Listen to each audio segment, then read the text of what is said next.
Sud Radio 10h midi, Média, l'invité du jour. L'invité du jour, c'est André Manoukian. Bonjour André, merci d'être avec nous. On est content, Bonjour ça Valérie, faisait longtemps, bonjour. ça fait au moins ça fait 2 ans longtemps, qu'on ne nous a pas vus. Ouais. Sur les routes du jazz, c'est paru chez HarperCollins, excellent éditeur. Sur les routes du jazz, il y avait eu Sur les routes de la musique qui était paru au mois de mai. Vous êtes très prolixe, hein? C'est un petit peu, mais j'allais dire, c'est ma manière orientale de parler, c'est-à-dire quand je parle d'un sujet, je pars de très loin. Ah, Donc ouais. du coup, il y a un chemin, puis vous savez, la musique, c'est un fil qu'on tire, et puis ça s'arrête jamais. Ah ben là, vous l'avez tiré très très loin, hein. Sur les routes du jazz, c'est très érudit. Il y a énormément d'informations, c'est passionnant. Ce sont des petits chapitres qui retracent l'histoire du jazz. Alors moi, je voulais d'abord m'intéresser à la dédicace que vous faites à Stéphanie, qui ne vient jamais me voir en concert. Stéphanie, c'est votre compagne? Absolument. Voilà. Pourquoi elle vient jamais? Parce que je sais pas. Ouais. Elle vient jamais. Non, elle vient jamais. Je crois que tout ça, ça la saoule un petit peu. Vous savez, après les gens qui viennent derrière et tout ça. Et puis après, moi, ils m'entendent toute la journée. Donc les morceaux, ils les connaissent par cœur. Ouais. Alors elle vient très peu. Du coup, chaque fois qu'elle vient, j'apprécie. Ouais. Parce qu'en plus, ses remarques sont toujours très, j'allais dire, enrichissantes pour moi. Elle Ouais. est peut-être jalouse, elle veut pas voir vos groupies. Vous croyez que c'est ça? Ah, ça peut être ça. Non, après, il y a à mes enfants que j'ai dégoûté de la musique. Voilà. Ils font quoi, vos enfants? Ils aiment vraiment pas la musique? Ah bah non, enfin, c'est pas qu'ils aiment pas la musique, mais ma fille m'a supplié quand elle avait 7 ans d'arrêter les cours de piano. Donc au bout d'un moment, la mort dans l'âme, j'ai été obligé d'accepter. À ce moment-là, elle m'a regardé, elle m'a dit, mais tu sais que peut-être plus tard, je t'en voudrais pour cette décision. Ah, J'ai bah dit, voilà. bon voilà. Et elle a Mais pas repris? aujourd'hui, elle est cinéaste, elle est scénariste, tout va bien, et voilà. Mais elle a pas repris le piano. Non, Ouais. et les deux geeks, c'est pareil. Mais après, j'ai compris pourquoi. Moi, quand j'étais petit, mon père jouait du piano, mais mal. Et il jouait les inventions de Bach. Et pour moi, c'était prenable. J'avais 6 ans, et en plus, Ouais. j'aimais bien le voir à nouveau comme un enfant, vous savez, quand vous Ouais, déchiffrez ouais. une partition. Donc, je me suis dit, je peux y aller. Mais moi, mes gosses, depuis qu'ils sont nés, ils entendent des gammes à 300 à l'heure. Ils disent, mais qu'est-ce que c'est que Oui, ça? j'y arriverai jamais. Donc Et puis surtout, c'est pas très joli pour eux, quoi. Alors, on continue à ma sœur qui chante mieux qu'elle ne cuisine, mais c'est pas encore ça. D'accord? Donc, ça veut dire que Ma c'est frangine, elle sympa. cuisine, c'est Ouais. horrible, franchement. Ouais. Et elle- Mais je le dis souvent, hein, elle mélange tous les épices, elle est rebelle, elle veut pas suivre les recettes. Et Ça la fait rire ou pas quand vous écrivez ça? ouais, je sais pas. C'est pas sûr, hein? Et elle chante bien? Et après, elle chante dans une chorale. Alors, on avait fait un concert au Cosmo Jazz où elle était dans la chorale et on se marrait tous parce qu'on disait finalement c'est le groupe de Marianne. Elle s'appelle Marianne et elle y va avec autant de cœur que c'est. Que c'est recette de C'est cuisine? inversement proportionnel à la qualité, mais ça fait rien, c'est beau. Il faut chanter faux aussi avec tout son cœur, c'est important. Moi, je chante très très faux. C'est vrai. Et puis, ça se termine par ce drôle de prof de piano qui, à propos de l'improvisation, me lâcha un jour: t'as qu'à boire du whisky. Alors, pourquoi cette phrase? Qu'est-ce que ça veut dire? Cette phrase, ça veut dire que je lui disais, mais comment on fait pour improviser? Et il savait pas m'expliquer. Et au bout d'un moment, il a craqué, il m'a dit, t'as qu'à boire du whisky. Et c'est cette phrase qui m'a décidé à partir à Boston, aux États-Unis, dans la plus grande école de jazz qui s'appelle la Berklee School of Music. J'ai dit, ici, je vais pas m'en sortir. Et quand je suis arrivé là-bas, on m'a donné une demi-feuille de papier. Tous les secrets de l'improvisation, ils tiennent sur une portée. Et quand j'y pense, je me dis, mais c'est criminel de pas apprendre aux gosses ça. Parce qu'autrefois, chez nous, dans ce qu'on appelle la musique classique, terme que je déteste, pour moi, il y a une seule musique. Si, il y en a deux, la bonne et la mauvaise, comme disait Duke Ellington. Mais autrefois, on apprenait aux enfants l'improvisation. Bach improvisait, Mozart improvisait, Beethoven improvisait, Chopin, ils savaient tous improviser, les gars. Et puis, tout d'un coup, il y a un accident à la fin du 19e siècle, académisme. On dit maintenant, vous allez servir les grands maîtres. C'est plus la peine de savoir vous exprimer. Est-ce que le jazz est la mère de toutes les musiques? C'est souvent un adage qu'on dit que le jazz, en fait, a généré toutes les autres musiques qui existent. Est-ce que c'est le cas ou pas? Toutes les musiques modernes du XXe siècle, d'une certaine manière, oui, on dit que la musique est un arbre dont les racines sont le blues, le tronc est le jazz, et les branches sont la soul music et le R&B. C'était une phrase de Salif Keita. Mais je dirais que le jazz, c'est un creuset de toutes les musiques du monde, d'une certaine manière. C'est ce que vous racontez hein, dans le livre. Et du coup, vous n'avez pas bu de whisky alors, pour improviser. Ça aide ou pas improviser de boire du whisky? Non, même pas. Alors, il y a un truc qui aide, c'est de se lâcher complètement. Alors, parce que il faut pas qu'on s'écoute pendant qu'on est en train d'improviser. C'est pour ça, c'est triste à dire, mais à un moment donné, la drogue a eu un effet sur. Mais c'est une drogue horrible. Il faut surtout pas faire ça. L'autre jour, j'ai vu Pour vous? c'est l'héroïne. Miles Davis, C'est Bill le point Evans, tous commun, les musiciens que j'aime, Brad Meldo, à un moment donné, sont tous tombés là-dessus, Ray Charles, etc. Il y en a qui s'en sont sortis, Chet Baker s'en est pas sorti. Non. Elle lui disait, je veux pas m'en sortir, je vais aller au fond de la note. L'autre jour, je parlais avec une grande neurologue qui s'appelle Sylvie Chocron, qui fait des études. Je lui dis, comment on peut faire parce que ces drogues-là désinhibent. Ouais. Et au fond, votre ennemi, c'est vous-même. Quand vous jouez, si vous vous écoutez, c'est pas bien, vous êtes dans un truc mental. Faut être en transe alors pour jouer. Oui, mais c'est il pas faut pour être- ça que vous êtes meilleur. Enfin, beaucoup de gens le disent, qui ont pris de la drogue et qui Ah non, disent on non, a non. l'impression d'être génial. Bah non, et pas on du l'est tout. pas du tout. Pas du tout, pas ouais. du tout. Mais cette grande neurologue m'a dit, il y a un moyen, il faut, ça se passe sur le cortex frontal, il faut désinhiber. Puis après, quand elle m'entendait parler, elle me dit, mais tu sais, toi, pour la parole, t'es complètement désinhibé. Ouais. T'as pas besoin. Et sur la plume aussi, hein, parce que c'est une somme, hein, ce que vous écrivez, c'est passionnant.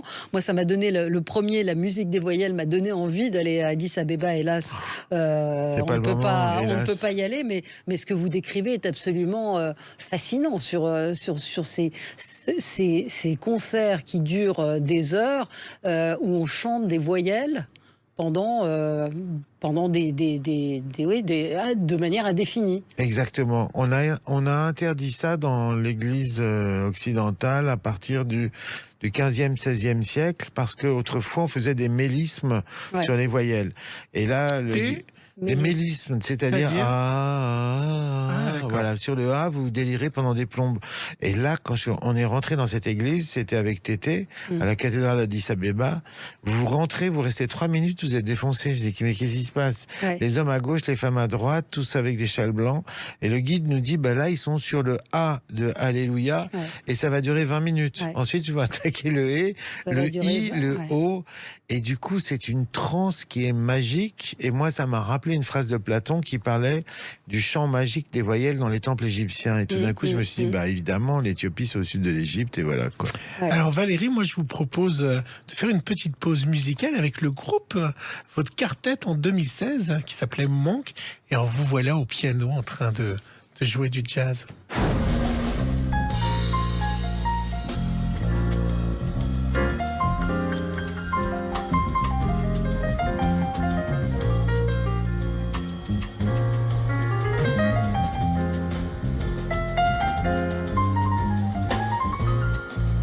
Magnifique, hein. Chouette, hein. Vous Super. vous souvenez de ce moment? C'était où? C'était un concert? Oui, c'était en 2016 et c'était... Ah, dans le sud. ouais, exactement. À Montpellier, je Ouais. crois, dans un parc. Ouais. Putain. Mais il y a pardon. plusieurs Le formes de marathon, jazz aussi. Hein. Il y a pas C'était qu'un. le marathon Monk Live. Marathon de Monk, Oui, il y a exactement. plein de formes de jazz aussi. Il y a plusieurs formes. Je vais vous dire un truc, Valérie. Pour moi, Jean-Sébastien Bach, c'est le patron des jazzman. Voilà, c'est ça. Le jazz, ça veut dire quoi? Ça veut dire vous vous exprimez sur un thème. Mm. Et il y avait des concours d'improvisation. Autrefois, il y avait des battles entre musiciens.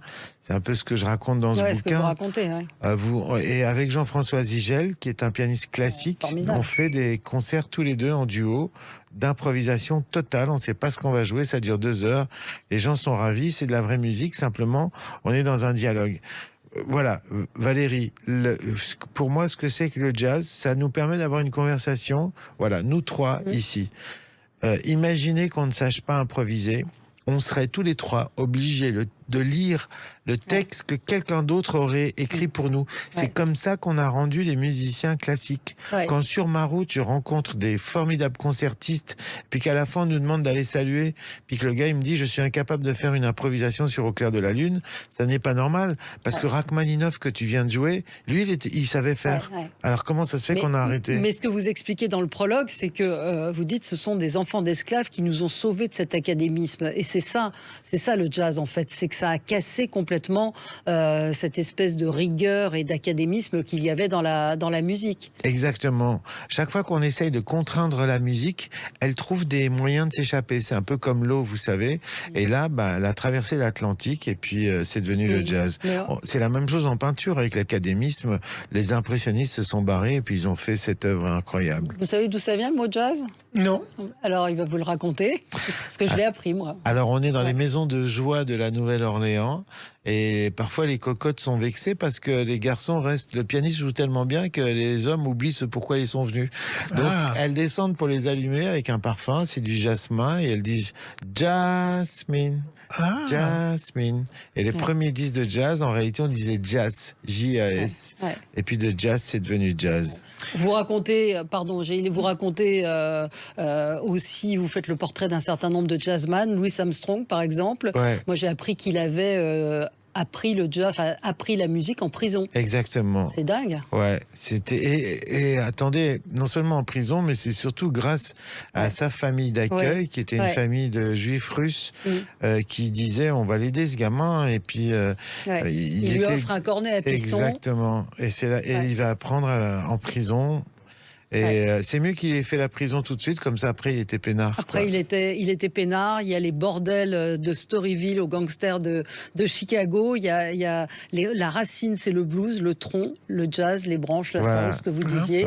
Vous expliquez tout ce cheminement, mais que ça prend sa racine assez loin. Vous parliez des Égyptiens, c'est là aussi où il y avait cette forme de musicalité qui était là. Alors pour moi... ce qui est bien avec ces routes de la musique, c'est que la musique raconte l'histoire des hommes en temps de paix. Et c'est un truc qui circule et qui évolue sans cesse. Et la différence par rapport à la politique, c'est que quand on entend un son qui est étranger, on veut jouer avec. La société, elle a peur. Et les musiciens, c'est le contraire, parce que tout d'un coup, c'est neuf. Une musique reste vivante tant qu'elle incorpore de nouveaux éléments. À partir du moment où il n'y a plus ce travail-là, elle devient sclérosée, académique, et puis elle perd toute sa vie finalement. On a besoin sans arrêt, pour être stimulé, pour avancer, d'éléments qui viennent d'ailleurs. Et aujourd'hui, le jazz, aux États-Unis, il commence à être figé. C'est en Orient, c'est par l'Orient qu'il est en train de se régénérer. Ouais. Ce week-end, les Français, ils ont pris la route parce que ce sont les vacances d'été. Qu'est-ce que vous écoutez dans votre voiture? Qu'est-ce que vous mettez quand vous faites de la route ou pour rejoindre vos tournées? Il y a quoi dans vos playlists? Il y a quoi dans vos playlists, hein? Je vais vous décevoir, il y a des bouquins.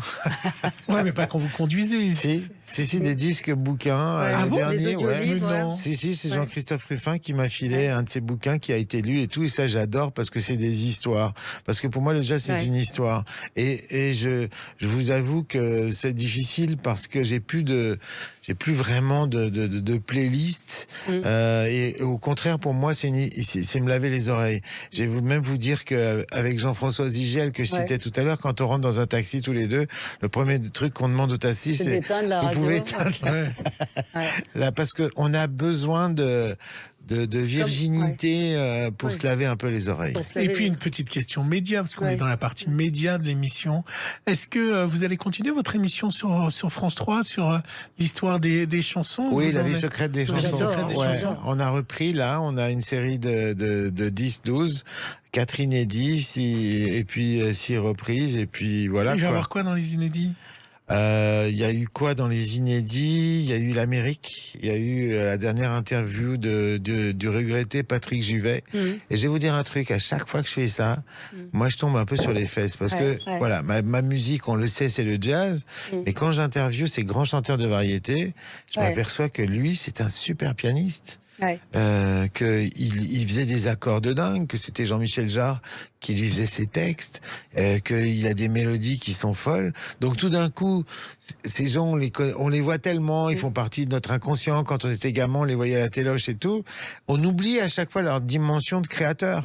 Et avant d'être des stars, c'est des créateurs. Des créateurs Exactement. et des musiciens. Voilà. Comment vous travaillez sur un livre comme celui-ci, sur les routes du jazz? C'est-à-dire que vous avez des gens qui cherchent pour vous? C'est Pas vous du qui tout. les écrivez? Comment ça se passe? Ah ouais, je suis tout seul. Et surtout, j'ai eu de la chance parce qu'on va parler de télé encore.